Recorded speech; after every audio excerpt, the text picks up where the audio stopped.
Service and State College, Pennsylvania has issued a severe thunderstorm warning for eastern Lancaster County in south central Pennsylvania until 11:15 p.m. At 10:27 p.m., a severe thunderstorm was located over Smithville, moving northeast at 30 miles per hour. Hazard at 60 miles per hour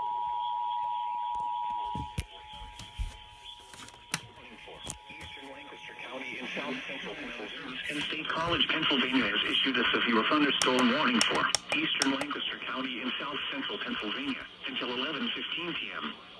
At 10:27 p.m., a severe thunderstorm was located over Smithville, moving northeast at 30 miles per hour. Hazard, 60 miles per hour wind gusts. Source, radar indicated. Impact, expects damage to roofs, siding, and trees.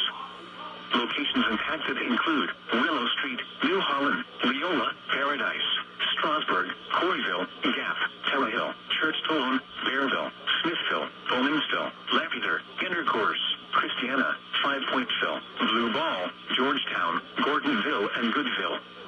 This includes the Pennsylvania Turnpike for mile markers 288 to 295. A tornado watch remains in effect until 11 p.m. for south central Pennsylvania. For your protection, move to an interior room on the lowest floor of a building. A tornado watch remains in effect until 11 p.m. for south central Pennsylvania. Repeating, a severe thunderstorm warning has been issued until 11:15 p.m. for the following county: Lancaster, Pennsylvania,